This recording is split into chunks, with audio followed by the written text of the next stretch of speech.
السلام عليكم، مرحبا بكل محب قناة ماء الخبر. اليوم سنناقش إن شاء الله آخر مستجدات ملعب ابن بطوطة. دابا الإخوان من الجهة المقابلة من الصا كما كنشوفوا الاستعداد لوضع واحد الحواجز هافين، لأنه بكل بساطة كاين هافين واحد العلو كبير. كتشوفوا أن العامل هافين راه يكون أكثر من 150 وبحال جاي مقاد مع هاد العلو هذا. يعني ضروري خصهم يكونوا حواجز اللي يمكن لها تكون حديدية أو زجاجية، ولكن الأغلبية غادي تكون زجاجية، بحيث هاد المناطق هادو كيجيو تقريبا ما فيهمش داك المشجعين اللي تيكونوا شي شويه متعصبين. ولكن هاد الدروج مازال مبهميش غادي يدار فيهم، واش الاصحاب اليمين ولا مشجعين مازال ما باينش، ولكن عارفين راه غادي يداروا حواجز. ندوزو الصوره مواليه الاخوان. الصوره كما كتشوفوا الشكل الاخوان تاع هاد القوالب الحديديه اللي غادي يديروا عمرها بالاسمنت، باش غادي تكون هي الحامله نتاع الامتداد نتاع الطابق الاول سابقا. داروها بشكل مغاير على هاد الشكل هذا. هاد الشيء اللي كيشير على انهم باغيين يقلصوا المسافة ما بين هافين وهافين، ما بين الامتداد المدرج والمدرج الأول حاليا.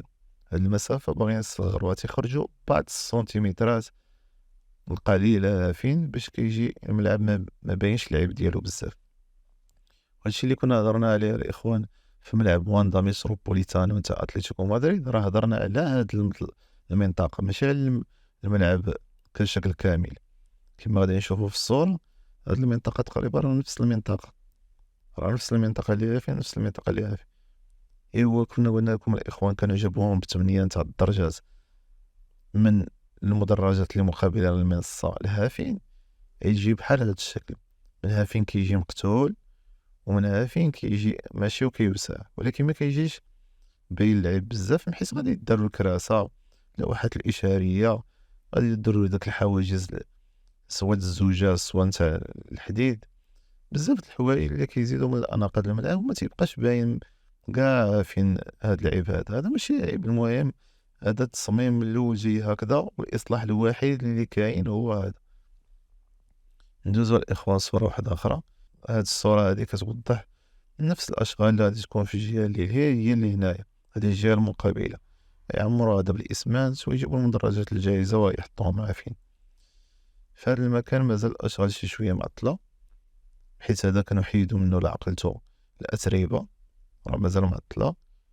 ونفس الأشغال غادي تجي كما شرحنا في الصورة الفائتة، تا هما غادي يجيو وغادي يديرو الأساسات هافين ويتعمرو بالإسمنت ويتحطو عليهم المدرات الجاهزة كي بحال هاد الشكل.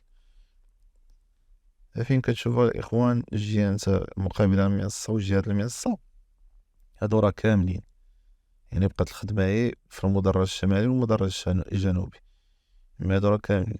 والخدمة الأكثر مازال في المرافق الإخوان، المرافق الداخل مازال فيهم الخدمة، وهي اللي غادي تشد لهم يديهم. إما المدرجات حسب بغات تسالات الإخوان. هذا كما قلنا غادي يتسد الإخوان، يديروا عوارض حديدية هافين وغادي يشركوها، غادي تسد على هاد الشكل كما كتشوف. راه كاين علو كبير هافين، راه كيفرقوها على جوج. نزيدو نشوفو كذلك هما الداخل شوية نتاع قاعة الصحافة، نتاع الضوء، نتاع الايغاسيون، نتاع الاكليم، نتاع هذا الفينيسيون هي اللي تكون فيها الخدمة الإخوان. اما البناء راه اسهل حاجة هي البناء، وان شاء الله راه غادي يكمل الملعب. مازال تقريبا عام راه العطا والعطاك راه يكملوه تبارك الله. هادشي اللي كاين الإخوان. نتمنى ان الفيديو يعجبكم، خليو لنا لايك وكومونتير وبارطاجيو الفيديو مع الاصدقاء. السلام عليكم ورحمة الله تعالى وبركاته.